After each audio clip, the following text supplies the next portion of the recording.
Time to check in with the Stremmes. Slingin' Dirt, presented by Hercules Tire. Dirt, late model, dirt modified, and big block modified talk. Now on MRN.com. Here now are David and Ashley. Hey, y'all. So thank you for joining in today. It's Tuesday. It's another. Why do you give me big eyeballs? It's time to catch up on this weekend's dirt short track racing right here on Slingin' Dirt, presented by Hercules Tires. And boy, do we have a show for you today. It's of epic proportions. We have Brian Shirley and Mike Harrison. Both were swept the weekend at LaSalle for the Thal Brawl, so I think it's really cool. This is probably unheard of to have the Thal Brawl sweepers on the same show. At least it's kind of cool for us. And then splitting them up right in the middle, it'll be Gregg Satterlee. He's been picking up wins all over Pennsylvania the last few weeks. And so we have a pretty large show. I'm excited for today. We are the Stremmes, as you have heard, David and Ashley. Some crazy shenanigans going on, right? Yeah. You're not going to talk about it? Is about that all them? you got? Yeah, that's all I got. It was really cool.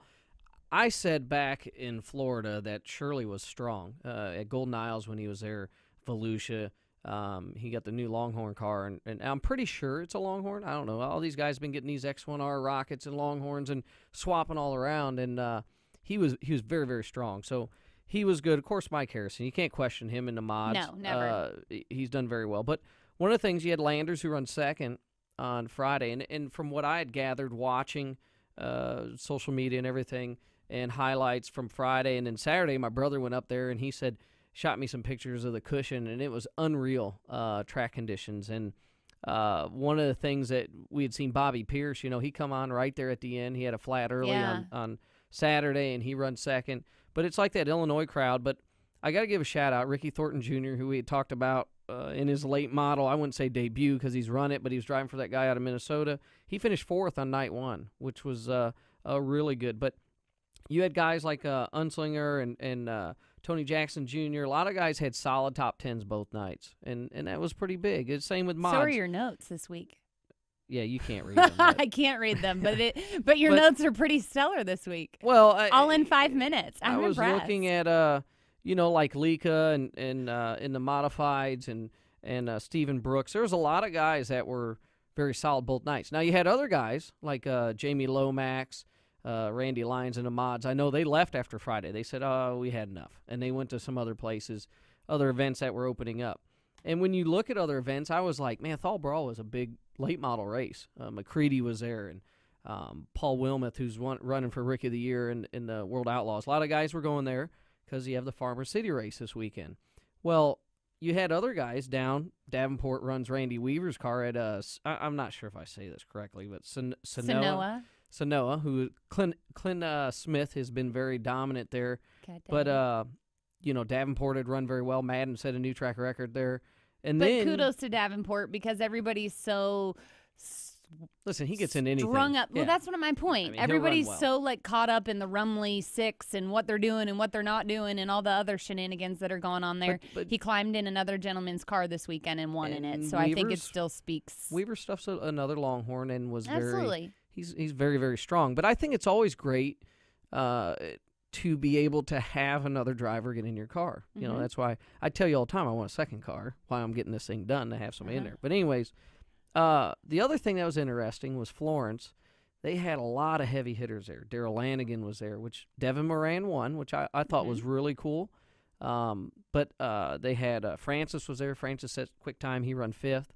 A lot of guys that you've seen they're not running. There wasn't a World Outlaw race or Lucas race. They're like, all right, boom, we're going to go race some of these other ones and getting ready. So it was really cool. And then another real quick, the mods, when I thought of mods, I thought of Thal Brawl. You had, I know Kenny Wallace was, he runs second at Peevely on Saturday. He run in a Uke tire, which Schrader said I need to give him some hell about that. He's going for the lead, but Michael Long. That's not his first time. Didn't he hit a Uke tire in Vegas last year? No, this spring. Oh. Just like a few weeks ago. Great. But the other cool thing is Michael Long swept both nights there at Tri-City, and they had a strong mod field there. And then I looked again, and I go, man, Clarksville had some modifieds, which the home of the Toilet Bowl. And here you had Levi Kissinger won, Trent Young, Josh Harris, Bryce Jewell. I mean, heavy hitters. There was really not a place you were going to go that was going to be what people call cherry picking. So It was pretty big. Well, in the big block world, Stuart Friesen, we Hey. had him. I got you on this, okay? I'm sorry. I don't got pay you. attention. I need to follow more big block stuff. Mud buses. Mud buses, lordy. Turtle, what are they? Turtle. No. Just Okay. mud buses, center steers. So Stuart Friesen, we had him on the show. I believe it was last week. Where did he win at? He won at Georgetown. That's no surprise. I believe it was his, I forget what the deal is, but it's like his 37th state he's won in or something like that. He's Wow. never won in the state of Delaware, and this is his first time But winning at wasn't Georgetown. where did he win at? Oh, that's Jersey he Yeah. went to. Mhm. He's Delaware, never won Jersey, in the state of it's Delaware. about the same. Anyhow, and Dominic Buffalino, he picked up the Doug Hoffman Memorial at Bridgeport. Say that 3 times real fast. Dominic Buffalino. Yeah. That's a really cool name. So, the late models, and it'll be really interesting to talk to Satterlee because late models are at Williams Grove. Mm-hmm. And, people think of Williams Grove, they think of sprint cars, but the late models had a big turnout there. And it was really cool. And I you look at him. I don't know, was Eckert there? I'm not real sure, to be honest with you. He should have been. I don't know. I mean, that's like in his backyard. But Kind of. anyways, when you look at the crowd and the turnout, it was really huge, really, really cool. And I then, know Mason Ziegler was at Port.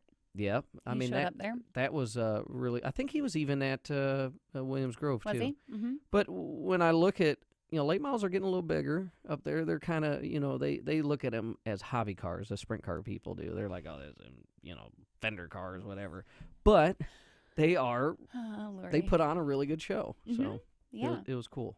Well, speaking of a good show, in Pennsylvania, kudos to Susquehanna Speedway. I've been bragging on them. You have, absolutely. And I don't doubt that the Gobrecht family will do some amazing things there. They've already started, and they had one heck of a turnout this past week for their opener. Thank you for explaining that trophy, too. I seen this, folks. I was looking at social media, following, and I was like, what the hell is this thing that these people are holding up? And it was a big sub. Oh, yeah. I was like, I didn't know what it was. I had to forget. I think it's a 10-foot sub that one of the local businesses put up. So I thought that was really cool because then afterwards, guess what? You can all hang out, drink beer, and eat the sub. That's what the racers love Yeah. the most. They do it at Port Royal on occasion as well. But some bad news coming out of Pennsylvania. Nazareth Speedway, I know it's an asphalt track, but it's been sitting for Dormant. Yeah. several years now. We all know that. It's recently been bought by a real estate development and agricultural production company. So I have a feeling it's either going to turn into some kind of commercial real estate building or farmland. Is that what you're going to talk about, asphalt? Yeah. You told me? Mm-hmm. That don't surprise me none. It doesn't either, Because but it's just another racetrack that is going away. It's not a... Listen, I was very fortunate to run the last, I was the Busch actually race. there as well. The thing is that it just happens. It was a lot of history there, but the photos that we had seen, what I thought Matt Dillner and the Yes. folks at Lost Speedways would carry and check it out, it was going to happen. Too much money, and that's what gets me real quick before we go into break. These racetrack owners or promoters, they do a great job. I look at Gundakers. I mean, the Izzos this weekend at LaSalle, they had a record crowd. A lot of these people are doing very good. They work hard on their racetracks, to whether it's just to clean them up, always keep doing more, like when we were at County Line or putting in new bathrooms and doing stuff. Yeah. But what gets me, somebody wants to sell it. And they're like, hey, I'm going to put this racetrack for sale. And then it sits. Well, you don't have a racetrack no more. You just have equipment sitting there. You don't have a facility. So, Absolutely. it sucked. Obviously, Nazareth moved the date. There's other plans, but it's too much. And it's just another racetrack that is going away, unfortunately. So which means, the other thing is go support some local tracks. Absolutely. I mean, you never know what's going to go on. I love what I see with so many tracks are opening up and they'll show off their new items, whether it's on social media, grandstands, which so many people benefited from Daytona and some of these other Charlotte, cup tracks, getting rid of whether it was press boxes or grandstand and seats. Susquehanna being one of those. They have Charlotte and Daytona seating at their new and track. it's awesome. I mean, absolutely. I think it's great what they've done, been with that. Yeah. Well, speaking of awesome, we are going to speak to Brian Shirley about his amazing weekend this weekend right here on Slingin' Dirt, presented by Hercules Tires on MRN.com. Slingin' Dirt returns in 1 minute on MRN.com.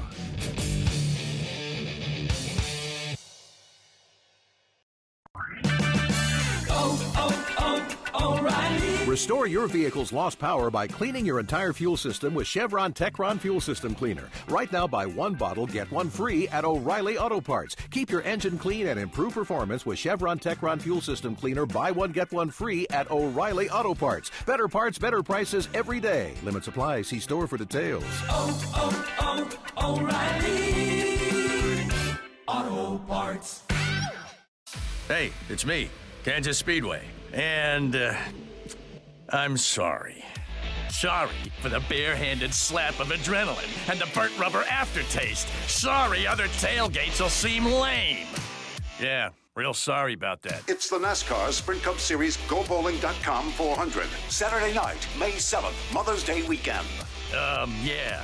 Sorry, Mom. Tickets at KansasSpeedway.com. You're welcome. Hi, I'm Marty Huff. Join me and 10-time NHRA National Event winner Doug Herbert for 1 hour of horsepower Thursdays at noon on the Straight Line. We'll talk to the biggest names in NHRA drag racing and keep you up to date with news from the pits, tracks, and shops across the country. Join us Thursdays at noon for the Straight Line, streaming live on the MRN app, the Motor Racing Network's YouTube channel, and on MRN.com.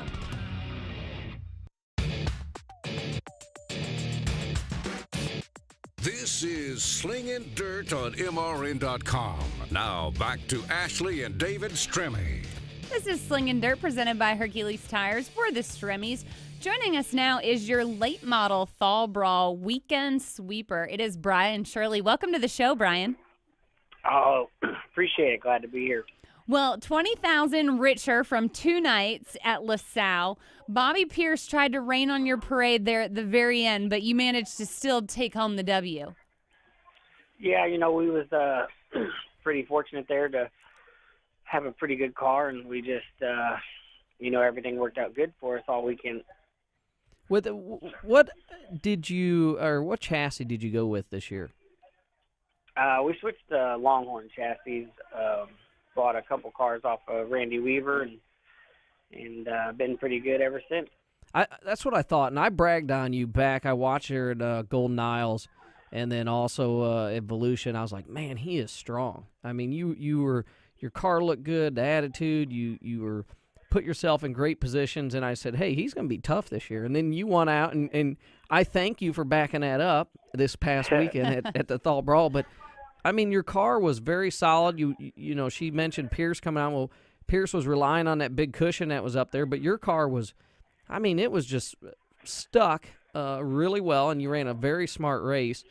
How hard was that with conditions? I'd seen a little bit of video highlight. You were talking about, you knew some guys were running the top and choosing your lane. How difficult was that leading? It wasn't too bad.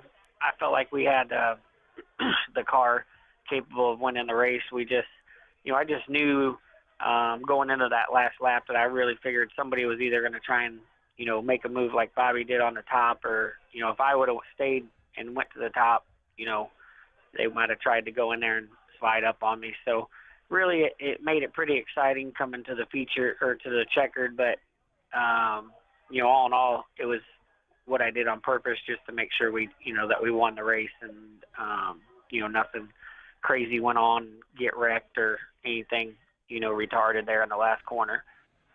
You talk about that because it was a really long race. What was it, 100 laps? 75 laps. So you took the lead at lap 50 from Feger, and just how much you have to kind of reserve yourself. You started 7th to just kind of, pace yourself knowing that it's a 75-lap race. Yeah, it takes a little time. We're fortunate that the cars are really good, and then actually lets it be easier to pace yourself and have time to make the right moves because, the car is going to be strong. And I knew pretty well from the beginning that if I took my time, we could probably get through, the guys that we had to get ahead.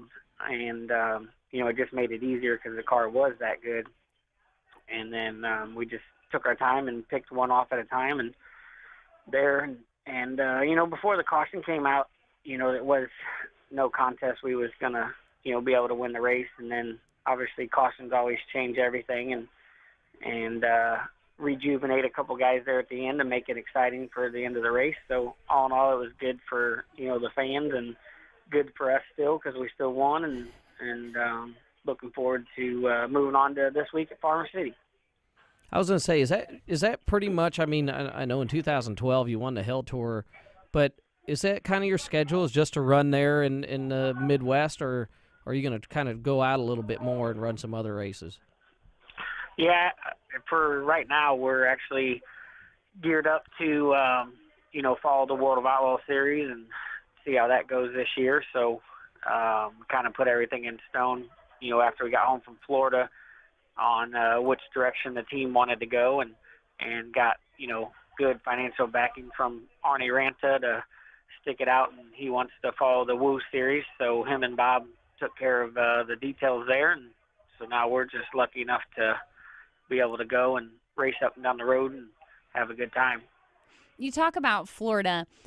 Everybody loves to go there just to get out of the house because everybody's been cooped up working on their race cars for so long. Then you come back and you have a month or so off. How much does February really help prepare you for what your season's going to be like? It sometimes it means a lot and sometimes it doesn't. It's just how hard you work. I went to Florida numerous times and, come home and not did very good. And you just got to go work a little harder to figure out, what you did wrong. And then, this year it made life a lot easier when we came home from Florida, knowing that we had good race cars, and just kind of gave us a little edge, knowing that we had all the bugs worked out of the cars and everything had speed. So all in all, it's a big deal. It's like last year when Clanton, went on a tear down there at Volusia, and it seemed like it propelled him all year to have a great year. So it obviously means a lot when you get started down there and can start running good right off the bat. But, the great teams always seem to overcome it if they do have a bad speed week. With talking about speed weeks, do you sit there, and I mean, obviously Tall Brawl was very good for you. Do you start to maybe venture off and say, hey, we need to really work on a setup, try to advance a little more, or are you just going to kind of ride this here? How do you approach that? I guess what I'm saying, you're on top is how I look at it. How are you going to stay on top? Well, our number one goal is, we actually talk about that weekly. We're going to keep testing, and, we went and tested right before LaSalle, and, we have another test coming up, which fortunately we're lucky that Farmer City has an open test there for the Outlaws Thursday. So, the biggest thing is just putting in the time to, do the work in the shop, and then you got to test, and that's basically what it comes down to, is just how much work and effort you're going to put in to try and stay ahead of the game. And our plan is definitely not to just ride the wave out till the wave goes down. We want to try and keep working at it to keep up with the guys that are running up front. Yeah, because it's something that it's interesting at, like I was mentioning, here earlier, some guys were at Florence racing and some are, they're kind of all over, some of the guys went, like I know Earl Pearson Jr. was at Fayetteville this past weekend running. You see a lot of guys that are on tour trying to hit some local events and trying to advance their programs. And I'll be honest, I don't know how y'all do it with that many races and everything going on. That's a lot of work going into it. Yeah, there's definitely a lot of sacrifice from everybody. And you see teams do that. You gotta be willing to go race. Racing is the best testing you can do. When you can go race, put yourself in the position that you need to be to have the track condition, people around you. Testing is big, but you never can learn what you can learn by going and racing. And a lot of people don't realize, you take it even, per se for Earl. The other day he went and ran fourth there at that ultimate race. But, when you're trying things, you just don't realize that sometimes a guy runs fourth trying something. Yep. And a lot of people think, oh, man, what's his problem? He only ran fourth against, maybe not a national tour type of people. But, there's a lot of times we'll go to a local race and might not win the race, but it's just because most of the time you're trying something, and most fans don't realize that when you're not, I guess, on the A performance level of the tour, you just got to be willing to take that chance and make adjustments to the car that you might not make when the bigger shows are paid out. Yep. I love what you just said there, because my wife's always on my ass about, I go to races and I'm like, I'll just try some off-the-wall stuff. She's like, what are we doing? You can't do this. But in my defense, it's different. We have a business to sell race cars and be competitive. Okay. It's just... On to my second thing that I loved hearing from you was when you talked about, going to some local events. Like when Earl went to Fayetteville, there's no slouches at Fayetteville.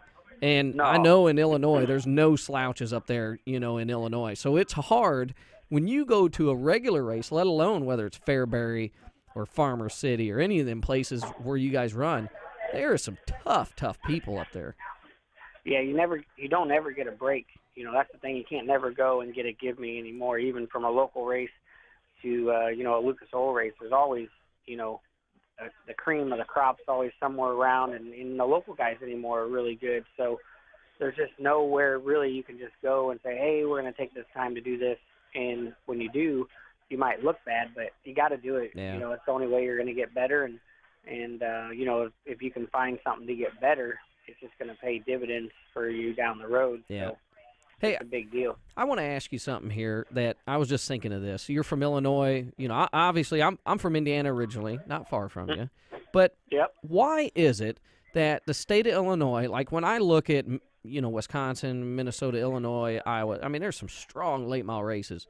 Then you go to Indiana, and Michigan, there's a few late model up there, but you go to Indiana, and there's hardly any because it's like all this wingless sprint car stuff. Then you go to Ohio, it's late model stuff. Why is that, do you think? I don't know for sure. I mean, it has to do with maybe, I guess, with the sprint car guys, because I've always felt like that too. I mean, there's a couple racetracks there, that do late models, but nothing like Illinois, or the Midwest. But I'm not really sure why they don't. There's a lot of good tracks in Indiana, that could be raced on by late models that have special events. Yeah. That we've had over summer national races over the years. Yeah. But I don't really know why they don't get too motivated to. Must be, and I don't know that it's not overpopulated, but and there's quite a few late model guys in Indiana, so I really don't have an answer to that question. The only thing I've come up with is because of Indy cars and Indy 500, where the sprint cars are kind of based off of that. And because I go, like they'll have Kokomo has their race at the end of the year, and they'll have late models and mods, and they're kind of like the fans, and people are like, oh, they're just late models here. And I'm like, hey, they put on a great show, but that's a sprint car track. And I appreciate you kind of you make me feel better, because I don't understand that through that. Yeah, we've been over there and heard good things about Kokomo. Like, I've never raced there, but I've always heard the end of the year late model race there is awesome. Yep. I'm trying to think of a couple other places. We used to go race at North Vernon, Indiana. Brownstown, obviously. And then there was another sprint car track somewhere in there that was pretty good. We went there one time. I can't remember where it was. Gas City or something. Maybe up to that area. Maybe. I don't remember where, but it was a dang good track. They had a summer national race there one year, and then had it maybe 2 years straight, and never been back on the schedule. So well, I think Plymouth Speedway, they're going to have I think it's a Hell Tour race there. Oh, really? In June, which that was an asphalt track they made dirt, and it's been dirt for the last 3-4 years. They've been doing actually probably 4 or 5 years, big improvements. But hey, I want to thank you again. It is like for fulfilling what I'd said about you in Florida, because I knew you'd be strong, and I feel you'll be very strong throughout the rest of this year. So I know you guys will be working very hard. Yeah, I appreciate that. We are. We've been fortunate enough to get, a lot of great people behind us, and, and Bob Collin and Arnie Ranta really have made us, our jobs easier to have the support and, put all the efforts in the right spot to, go and test and do all the things we need to do to hopefully stay up with the, Richards and Davenport and Bloomquist. So we're going to try and take that step and keep ourselves right there with them. Absolutely. Well, Brian, it sounds like we've interrupted your lunch, so we'll let you get back to that, but we appreciate you being on the show today. Before you go, where are you eating lunch at? Oh, you guys wouldn't. It's a place called MCL. It's like a cafeteria-style restaurant. Oh, it's kind of like K&L here in North Carolina. Yeah. Absolutely. K&W, that's K&W, it. Yes. yeah. Awesome. Well, Brian, we appreciate you taking time out of your lunch to talk to us today, and congratulations, and we wish you the best of luck the rest of the year. Oh, I appreciate it. I appreciate you guys, calling and letting me be on your show, and you guys have the same luck the rest of the year, too, and Awesome. look forward to maybe talking to you again. Sounds great. Thank you you. so much. We'll see him at Fairbury. Yeah. He'll be up there. But I'd like to talk to him come June, July, see how his program's going, kind of get an update. It was very interesting because I knew he changed. Now I clarified he changed manufacturers, and he was strong. I mean, out of the box, Golden Isles and Florida, and then Thalbrawl. And I mean, listen, he'll be a contender this weekend up there at Farmer City. Yeah. I mean, those guys, and we talk about this a lot. The Illinois crowd, you have your like Gregg, the posse, Pennsylvania posse crowd. You have all these areas. And it is hotbeds of short track racers, and it's hard to go in there and beat them in their backyard. Absolutely. There's no doubt about that for sure. Even with what he's doing, just being a local guy, but running these big shows and being as successful as he's been so far this year, we're definitely going to see some big things out of him. I'm sure of it. But up next, we have Gregg Satterlee joining us here on Slingin' Dirt, presented by Hercules Tires on MRN.com. Slingin' Dirt returns in 1 minute on MRN.com.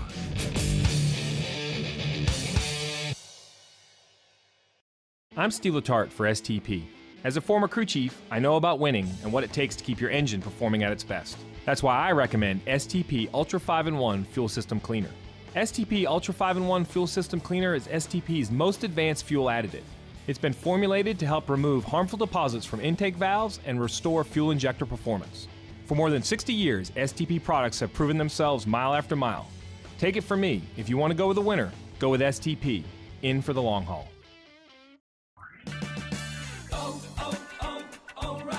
Sign up to become an O'Reilly O Rewards member today and start earning instantly. O Rewards members earn $5 back for every $150 they spend, so if you haven't become a member yet, what are you waiting for? It's fast, easy, and free. O Rewards, it's your road to exclusive offers only at O'Reilly Auto Parts. Better parts, better prices every day. See store for details.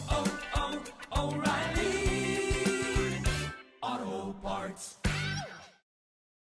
Get all the reactions and latest word from the track immediately following each race weekend on MRN's Motorsports Monday with Woody Kane and Joey Meyer. Johnny Sauter drives the number 21 Chevrolet Silverado. I didn't know that necessarily we'd been first race of the year. Log on to MRN.com every Monday at noon Eastern or stream the program from the MRN Media Center on demand. It's MRN Motorsports Monday, only on the Motor Racing Network.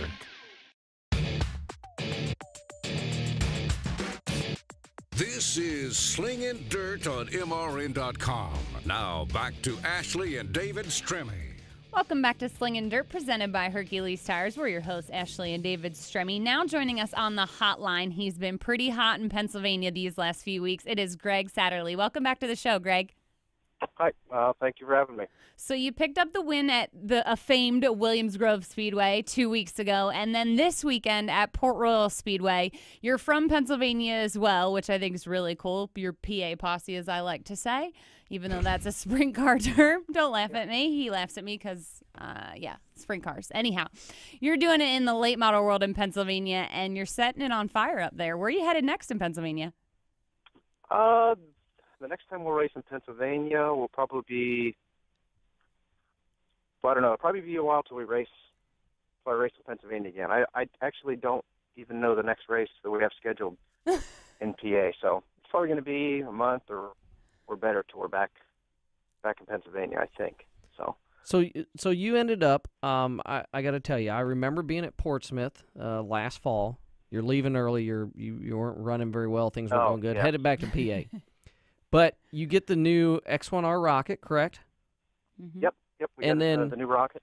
You go Florida and man, you're back to. I mean, it was unbelievable how you run. I followed you and I'm like, well, that's good. I knew you were. I could tell you were mad. I forget who else standing by. I'm like, man, that kind of sucks right there. But you were going back to go to work and you went to work.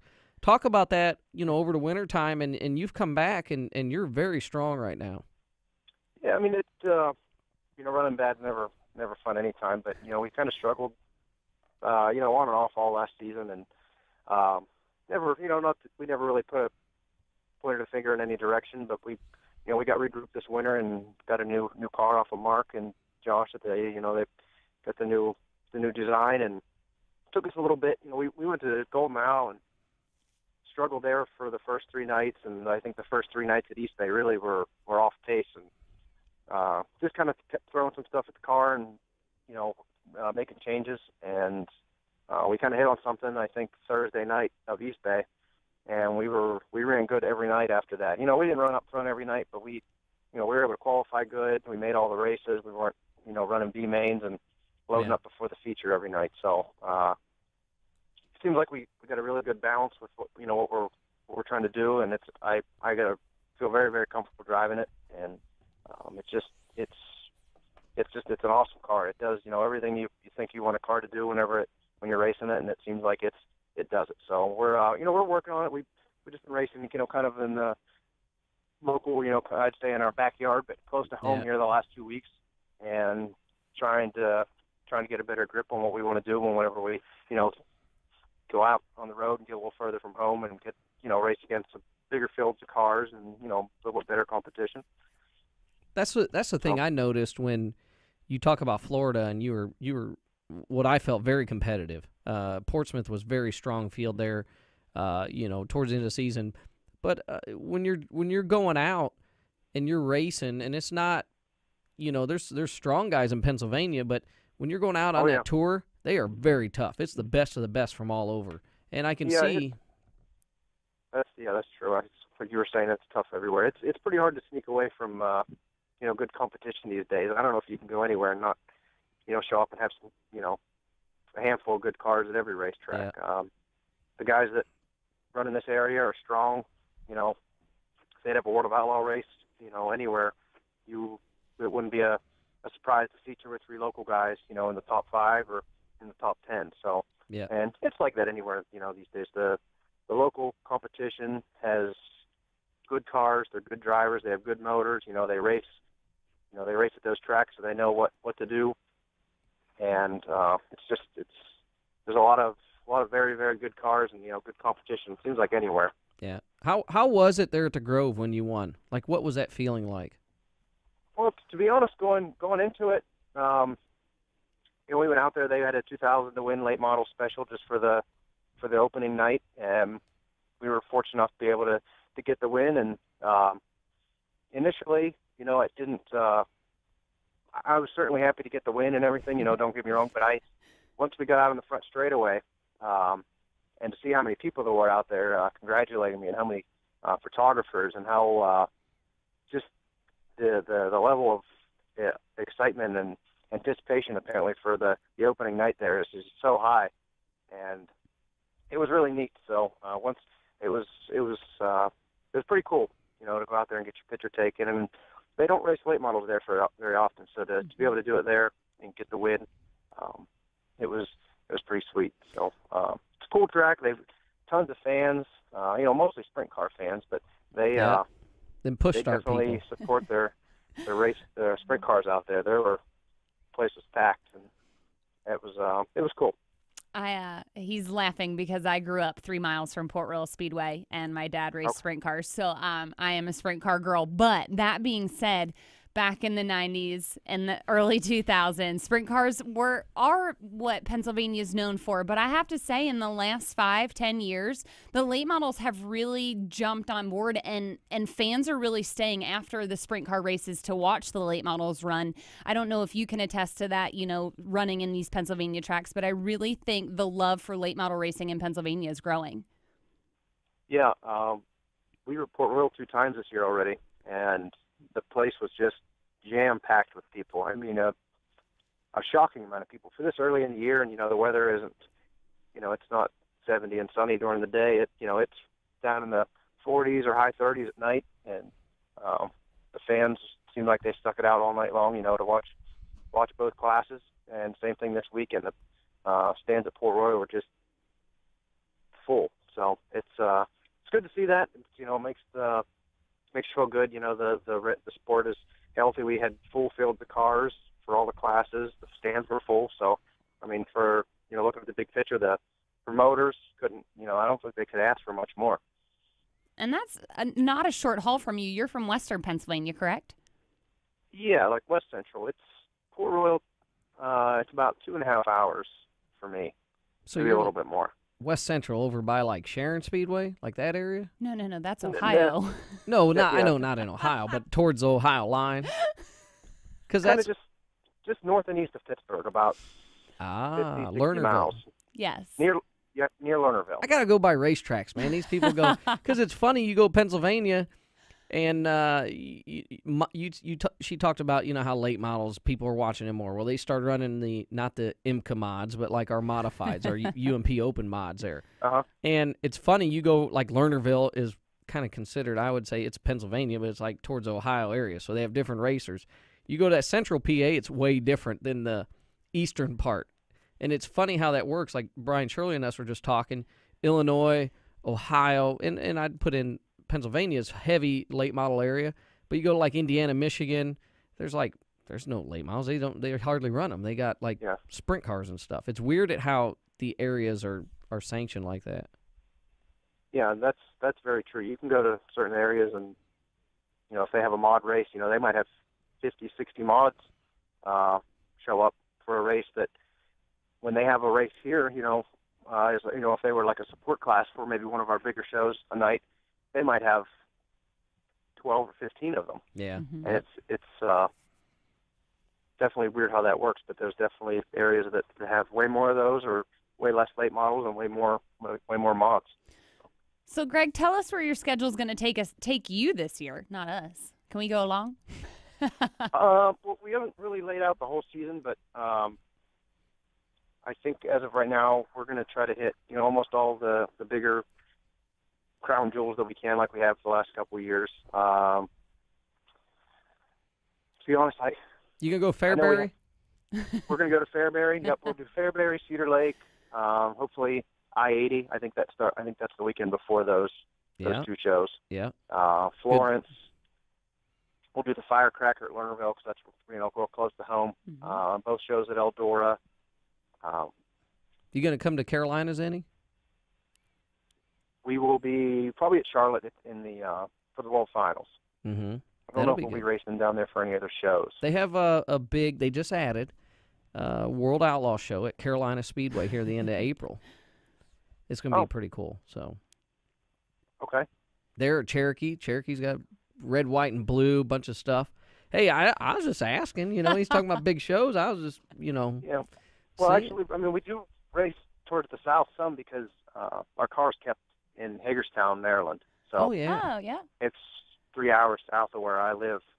So that's the car's, it's got a head start in that direction on me. So we'll definitely be heading down that way. I think we're going to Bulls Gap in 3 weeks. I've never been there before, so we're going to try to go there for, I think, second or third weekend in April. They have a show. I seen some video there, and that place is bad. Like Bulls Gap and Tazewell, there's some pretty really different kind of dirt tracks, and they're really cool, it looks like. Yeah. I've never been to either one of those places, so I'm anxious to go to Bulls Gap. They say it's not quite as intense as Tazewell, but really? Give Bulls Gap a try. And I think Tazewell is more banked than Bulls Gap, I think. Because they got a mod show at Tazewell, and I'm like, I'll go up there, but if you're telling me it's I'm like, maybe I need to rethink this situation a little bit. I know watching it on video, it looks pretty intense at both places, so hopefully we can go there and have some luck and be able to run up front. Absolutely. That's what it's all about. Well, Gregg, we appreciate you being on the show today, and congratulations the last 2 weeks and the rest of the season. Thank you for having me on the show. Appreciate it. Yes. Thank you. Thank you. Good luck. All right. Thanks. It was cool to see him winning, and I really wanted to touch on. I hate bringing up bad moments, but I remember him leaving early there at Portsmouth, and I was like, man, that's not like him to run like that, because we had him on the show. I think it was right before the World, and he run well, but as a racer, you do get in some slouches, and you just got to go to work. And they went to work and have done very well. So I was trying to get him talked into coming to Carolinas a little bit, so I can go watch him race. Yeah. then you have some posse to pull for. Yeah, you know? absolutely. No I doubt. love how you posse people just collect we up. stick together. Oh, yeah, now we can call Late Mile Guys posse. That's right, absolutely. So Eckert's posse, too? Yes, of course. Yeah. Yeah. That's what I thought. It's funny. York, Pennsylvania. I know, it's funny how that... Anyhow, we have Mike Harris joining us next here on Slingin' Dirt, presented by Hercules Tires on MRN.com. Slingin' Dirt returns in 1 minute on MRN.com.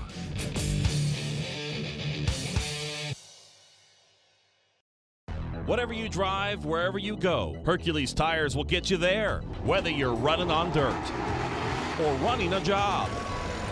Our dependable, high-quality tires are the perfect fit for your needs. For unmatched value, selection, and warranty with industry-leading road hazard protection, there's only one choice: Hercules Tires. To learn more, visit HerculesTire.com or call 800-677-9535. Hercules Tires, right on our strength. It's all over at Martinsville, Virginia. Richard Petty has pulled it off. Throwback Thursday, classic MRN race broadcast on MRN.com. Waltrip will win the track race to turn 3. Earnhardt gets him. Hard into the wall goes Waltrip. Hard goes Earnhardt. Everybody else spins either way. Out of the number 4 corner down to the line, Neil Bonnet is going to win. The Northwestern Bank 400. He'll beat Waltrip a 2-car length. What a finish here at North Wilkesboro. Throwback Thursday, Thursdays at 1 Eastern on MRN.com. Live sports are the one true reality entertainment, where a single dramatic moment can become timeless. In NASCAR, Motor Racing Network's live broadcasts elevate your senses to the sights, sounds, and struggles taking place on the racetrack. Keselowski to the bottom of the racetrack. He tries to slide up. Newman is there. Sideways is Keselowski. The power of radio to the imagination of the listener. Tune in to the Motor Racing Network. Visit MRN.com for an affiliate list in your local area.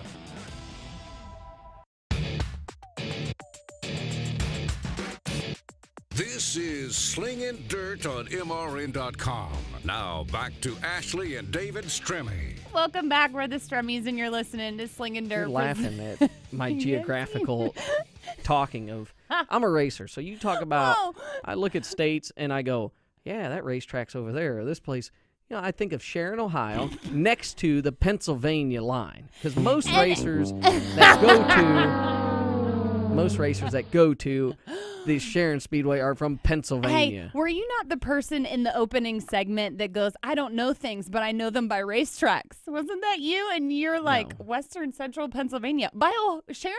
No. At least I know where I'm going. Fail. You don't know where you're going half the time. I don't know where I'm going, but I do know where racetracks are at. Listen, I want to talk to this. Maps. I want to talk to this next guy, hey, and it's not. Hang on. I don't want to talk to him about racing. I got some. I know. questions. That's what I was going to say. So speaking of going places, I believe that our next guest, he is your Thal Brawl weekend sweep in the modifieds. It is Mike Harrison. Mike, are you on a tractor right at the moment? I am. Yes, I am. I love it. I'm so jealous. What are you doing out there today? I am putting anhydrous in the ground. What is that? It's basically gas. It's like a nitrogen. Liquid nitrogen, basically. So make everything grow good. Wow. Like poop. No. Oh. It's like a propane, isn't it? Like a propane type deal. Kind of, yeah. It's in the big white bottles you see traveling up and down the roads, going through the field. Yep. Because listen, I'm a little jealous of what you're doing because I like the farming side of things. I find it very interesting, and I was following on it's a Facebook app, some kind of architectural, I don't know. But anyways, they showed what you're doing right now, and they were like, that's a pretty dangerous deal if it gets gets busted open or anything. So it makes things grow fast. Is that, obviously it's pretty good for the plants? Oh, yeah. If you ever, if you're around fields and stuff like corn, the corn starts growing and it gets to about a foot tall or something, and it just looks like you're just a light green or whatever, and then all of a sudden within like a week's time you'll see you can actually start seeing stripes through the corn. Some of it'll be darker, some of it'll be lighter, and then another half a week goes by, and then it's just all a real deep dark green, and it starts growing like crazy. That's when the roots get to the anhydrous, and that's when it. Okay. I call it like a liquid steroid. Yeah. It just makes it grow like crazy. Hey, I could keep asking you farming questions all day, and I will run into you somewhere, and because I got some other questions I want to ask you. But with this farming season going on, and it's hot and heavy right now, how are you able to schedule your racing around it? Well, I've got some damn good bosses. I'll tell you that. They let me go. You know, I mean, which right now we're busy, but we're not crazy busy because we're just basically trying to get all this anhydrous on and the fertilizer. So I mean, it's not real demanding, but I mean, they can always use me, but to let my youngest boy, which he's 19, he's just graduated. He's going to go to college, but he works with us too pretty well full time. And for them to let us take off, and go last weekend when everybody else was in the fields, I can't thank them guys enough for letting us go and do that. They know what I do, and I know what they do. That's why, Monday through Friday or Monday through Thursday, I didn't leave the field last night until a little after 9 o'clock, so I try to put my hours in every bit I can because they let me take off when I want to, so. That works out great. They got to scratch their back when they scratch mine. Absolutely. That's what it's all about. And Mike, you talk about how much you have to work and then just jumping off and going to the racetrack. Who works on your car during the week? Well, actually, I had my other boy and a couple other guys that helped me. They went and got the car washed for me last night, which I got it out Sunday. We didn't work on Easter Sunday, but I got it out Sunday, got it into the shop anyways, and then they washed it for me last night. And when you want to work on it, when I get home at 9:30, 10 o'clock at night, I will go put a couple hours in on it every night when I can, and I hopefully I have it done by the weekend. So with the season starting out like it is, are you planning on going for a fourth UMP title, or what's your plan for this year? It'd be fifth, not to correct you, but last year was the fourth. Oh, sorry. Well, I don't. Yes, I mean, I love can't it. keep up, but I love that you corrected me. Yeah, I mean, I'm not gonna say I'm not going to, but I'm not gonna say I am going to. I'm going to race and do everything in my power to win races, and how it all plays out, it plays out. I mean, you never know when something could go wrong, and you might have to sit out or whatever. You can't predict the future, but I would definitely like to have 5 and be the only one that got 5. Me and Jimmy Owens is tied with 4 apiece right now, and Gilpin's got 3, and I mean, you can't never count him out. So, I mean, it's, you never know. There's it as well as I do. There's a lot of other good modified racers out there, and anybody can step their game up at any point in time and be tough on any of it. Yeah, it's amazing, and to me, this goes back to what you described of having your boy work on the car. You're working on the farm, and then you'll go work on the car. That's what I love about the modified. So, if you had a late model, it'd be very, very hard to do what you're doing now. We just had Brian Shirley on and Gregg Satterlee, and they talk about the time it takes. But the modified is, I call it a working man's car. You can go and work and come home, and you can piddle with your car, go out and be very competitive. Am I wrong or am I right on that? I mean, you're definitely right. I mean, that's one of the reasons why I have never switched to the late model. I mean, for one, the time and stuff that it takes to go into it, just like you're talking about. But I mean, the money aspect on the other side. Some people just don't understand how much more it does cost to run one of them late models and be competitive on the national scale, like the guys you're talking. I mean, it's just to run a late model locally is a lot different to go out and compete with all them guys, on a national level. Which, I feel like, I mean, I travel around as much as I can and try to compete on the national level. And I mean, I don't get to go run the USMTF stuff because they're so far away from me, but, that's why I try to travel around. But, yeah, I mean, and believe me, I wish I could go home and just go to bed when I get done working, but I know that the car's not going to be prepared for the next week if I don't. So, I mean, you're right. I mean, but there is, you know it as well as I do, we spend a lot of time on these damn cars, too. That's exactly and right. I love it that, you take World Racing Group with UMP. They've made some decisions this year of tire selections, which Illinois has always been more of a, I guess it was AS, A, and H, but now they're saying by July, only 2 types of tires you'll be able to run. And I love that because it takes the choice out. It helps the guy, working on his car.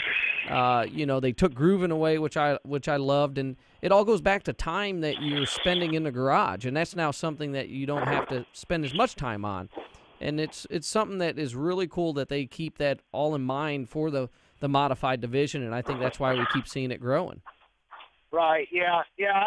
That grooving, that was a pain in the butt, You always got to worry about having them done. And I'm still not so sure that that AS tire is going to be the tire of choice. I mean, I don't know. I guess I shouldn't talk bad about it because I haven't really ran them enough to know a whole lot about them. Last year there was so much when everybody started first running them, and I never did really switch to them. I just stayed with the regular A, and I don't know. I did run some this weekend up at the overall. I figured I was going to have to with the cold and the moisture, so I know it's going to be kind of a learning curve for me too with that new tire. Oh, I'm sure you're going to adapt well. I mean, the 4-time champion can adapt to things very fast. We've had spoilers, no spoilers, and you've done an excellent job staying on top of it. Yeah, that whole spoiler deal too. I was one that didn't think that spoiler was going to make that much of a difference at all, and boy, was I wrong. It made a big difference. I think it definitely helped the motor situation. It's like the motor that I had at the overall up there this weekend. That's a little 358, and I would have never dreamed of taking that motor there 2 years ago with the spoiler. Yeah. I ran that motor 2 years ago in just the smaller tracks like Highland and Belleville and in Brownstown, Illinois. Just some of the smaller ones. It wasn't enough for the big tracks, And ever since we got rid of that spoiler, I mean, I ain't been as scared to take that little motor, I mean, there's some tracks that I can't take it to, but that spoiler did definitely help. Yeah. So I mean, we're on the right path there, but I don't know. And you was talking about the tire situation earlier. I can't wait for the 2 tire. I really can't wait for a 1 tire. Yeah. I mean, it's so much better. Like this weekend, I don't know about yourself, but I was carrying 3 tires around with me. Yeah. You gotta have all of them if you can run them. Yeah, I hate Absolutely. it. I'll be honest, I hate it. It's too much Too work. much, absolutely. Well, Mike, we will let you get back to farming, but we appreciate you taking time while you're out there making those crops grow. Oh yeah. I had a knife break off me. I had to change the knife while we was talking. Oh, hey, I look forward to, I don't know when, I'm going to come to that area up here early May, but I want to come see you, and I got some farming questions I want to ask you. Love it. Yeah, I didn't get to see you this weekend at all. I knew you was up there Saturday anyways. But... No. That was his brother. Yeah, my brother, we built him a car, and I had an old wrap, so I just gave it to him. So he was up there having fun. Oh, I got you. Okay, well, I didn't get out much, but it was cold. I was staying at the trailer. I'd come by and see you. So, again, thanks for being on the show, and good luck to you. Okay, thank you. Thanks. You too. We'll be right back to talk about the upcoming races here on MRN.com. Slingin' Dirt returns in 1 minute on MRN.com.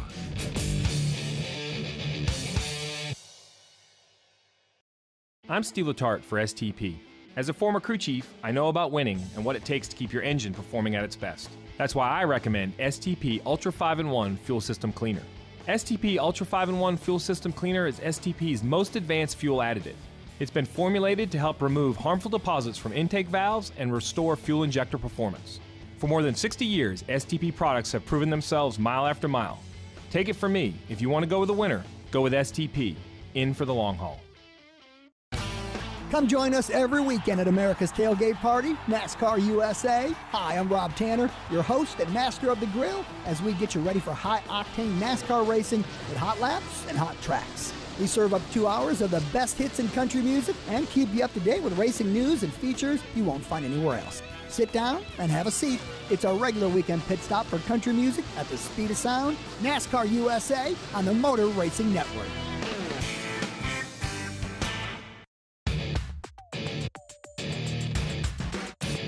This is Slingin' Dirt on MRN.com. Now back to Ashley and David Stremme. Welcome back to Slingin' Dirt. Why are you giggling every Because I time should we come have helped me from break? next time. I don't Hey, let need me to finish ask, my I don't opening. need to ask racers about rules or Yeah, stuff. bless. So, anyways, That's I'm happy. something. You know why I'm happy? I Tell get to me go why you're racing this happy, weekend. honey. That's 'Cause right. I'm gonna go racing since Florida. My Florida sucked. We were okay, did. but I get to go to Friendship for the Southeastern Modified race Uh-huh. if it doesn't rain. But if it rains there, I'm going somewhere. We'll go to Parkersburg, West Virginia. We'll go over to Bow Country, Fayetteville. We'll go somewhere. Fayetteville. Mhm. Yeah, I didn't say it right. Yeah, but no doubt. USMTS is at Humboldt for the King of pulling Americas. for some Finally, guys you there. said it was like 3 weeks ago, and you were wrong. No, Just it is point big. that out. 103 entries Yeah, for the King of Americas. doubt. Starts Wednesday. They have practice. Mhm. I'm pulling for That's Stormy tomorrow. Scott. Stormy, check out And Stormy's Johnny. car.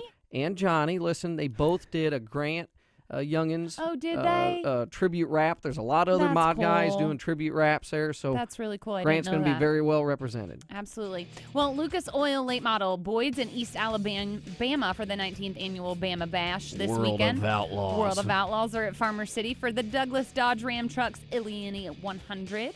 That's a 2-day show, too. Yes. The Ultimates at Smoky Mountain MLRA is at 180. That's all I got. A lot of tracks Local opening tracks up. are opening up. It is race season, folks. We appreciate you joining us Tweet today. us some pictures. Tweet We've us seen pictures. some. Slingin' Dirt, This has MRN.com. been Slingin' Dirt with Ashley and David Stremme. Listen every Tuesday at 11 Eastern on MRN.com for more news, interviews, and opinion from dirt tracks all over America. Slingin' Dirt is a production of the Motor Racing Network. All rights reserved.